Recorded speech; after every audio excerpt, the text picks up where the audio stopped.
I am certain that every single artist watching this video right now has asked themselves this question at least once in their lifetime. Why create when no one seems to care about my art? Let's face it, being an artist in today's society is increasingly more difficult than before. While all the artistic industry seems to shrink, at least for the past 20 years, there is also a lot more competition than before. Music venues are closing down, many visual arts jobs are being replaced by AI, music in public places is replaced by AI tracks, and overall interest for the arts seems to be replaced by mainstream entertainment. At the same time, there is an easier access to creating art, which brings a lot more competition. However, artists are now not just competing against themselves. Due to social media, they are also competing for attention against everybody else. Social media has become a warfare for attention. Your new single is now competing for visibility against cat videos, influencers in bikinis, and someone fake crying in a car to pass on the message. We can still create content and run marketing campaigns to share our art, even in the more traditional ways, but it is much harder to get noticed now and to reach our audience than it was even just a few years ago. Of course, these changes result in a drop of income for professional artists, but being a professional musician myself, I can confirm that unfortunately artists are used and can get used to economical struggles, but as long as they have an audience, they will find ways and a motivation to keep on creating. So it seems like the loss of an audience is actually a lot more worrying for the creative sectors than the economical struggles every artist is facing right now. And this is why this one crucial question keeps popping up now more than ever before. So well, let's find out if art needs an audience. To answer this question, we have to ask ourselves, what is art? And by this question I mean, what is the point of it? Art is a way of communication. In fact, it probably is the most powerful means of communication humanity has ever had, because it can transcend time, generations, nations, languages, and even cultures. A piece of art created hundreds of years ago can still communicate information and even emotions to new generations. The fact that it uses symbolism helps to preserve messages through the ages and through cultures. But not only, it can also communicate things that cannot be expressed with words altogether. In fact, art uses the language of emotions, which seems to be rooted deep within ourselves. This is why it can manipulate us emotionally when we watch a movie, when we read a book, or when we simply stare at a grandiose painting or statue. Music can make us cry, it can give us the chills, it can spook us, and it can heal us too. Its power is simply enormous.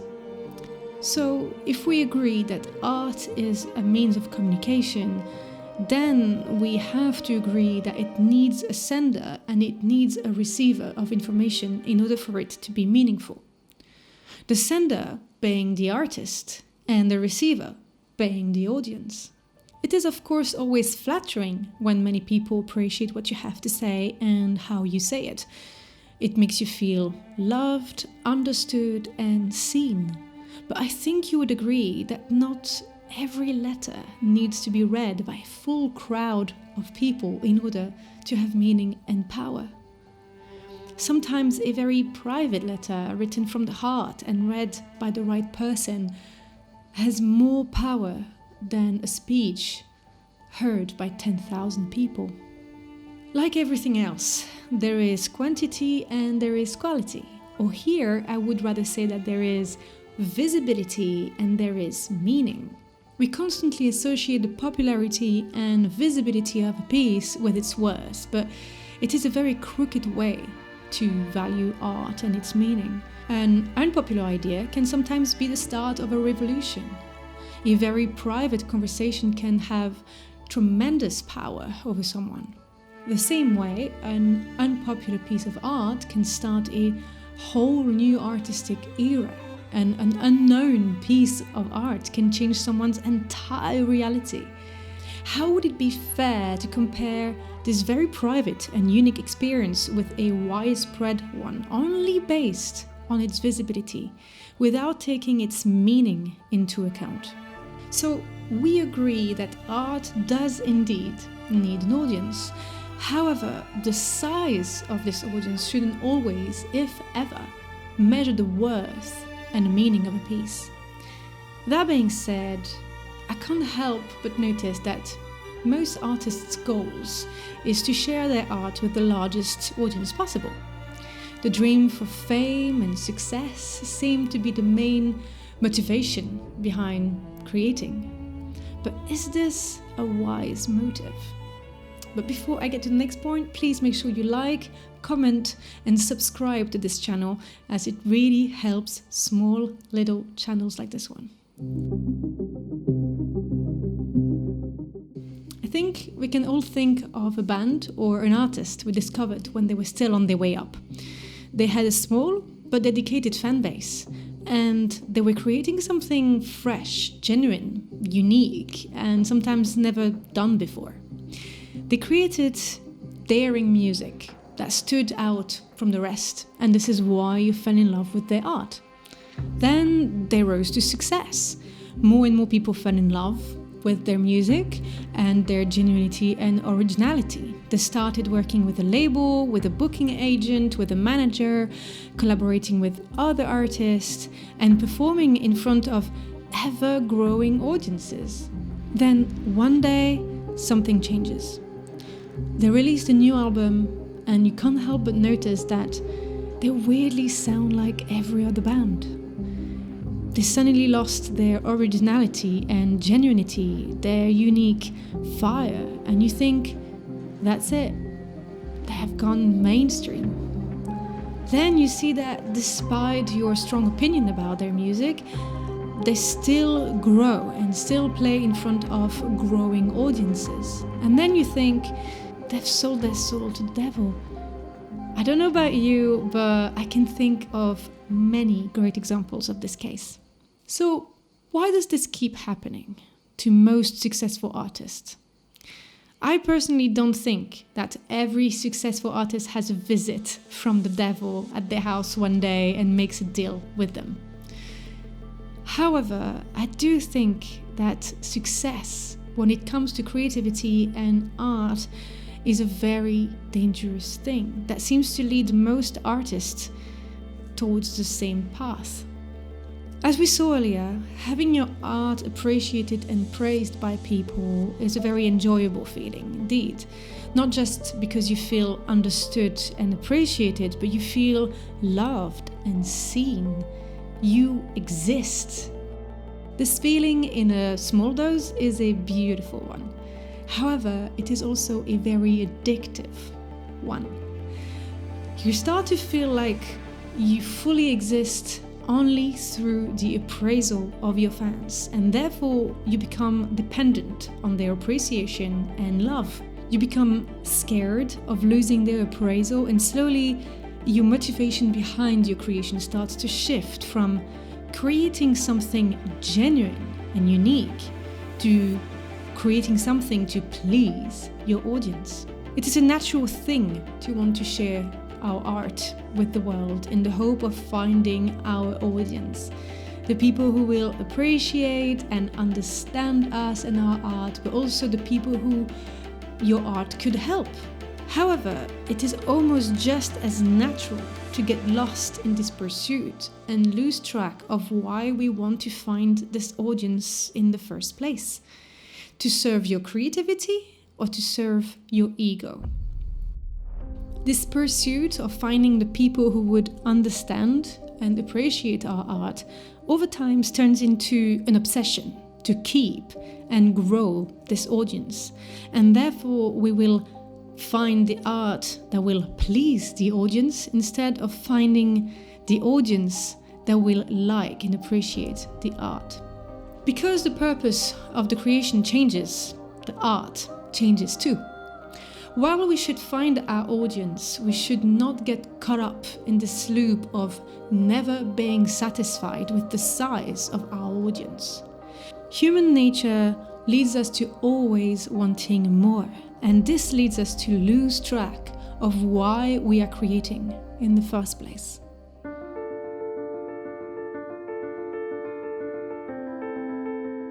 I decided to create this video following the comment of one of my backers on Patreon, saying that as his work doesn't have popularity, he wondered, how do I create genuine musical work without feeling like it's a waste of time and effort? We now know that the size of an audience is not what gives art its value and its importance. But let's say that you have no audience at all, or that it is dropping dramatically, or that it's just not the size you imagined it would be. Well, then ask yourself this question. Why did I start creating art? Was it for fame or for the enjoyment of the creative process? Was it for praise or for self-expression? Was it for self-growth or for wealth? And by these questions, I do not want to say that these cannot be side pursuits, as why should you refuse fame, appraisal and wealth if your art leads you to it? But let's not forget the initial reasons why we started, as these are the reasons why you are an artist today. And this beginner who just got super excited after their first lesson or after their first achievement would seriously wonder why you even asked the question of, does my art need an audience to not be a waste of time? Art is a means of communication and therefore it needs an audience, that is a fact. But all means of communication does not need a big audience in order to have meaning. In fact, it doesn't always need an audience at all straight away. Your art can also be like a message in a bottle. That message can likely be discovered after your lifetime. We can think of many artists who were ahead of their time and only found their audience decades after the creation of their art, or even after their lifetime, but they didn't stop creating. Finally, we never said that the audience had to be anybody other than yourself. As we grow and understand ourselves better after creating something new and genuine, a bit like a journal. Although writing is means of communication, we can write to ourselves in a journal in order to process things.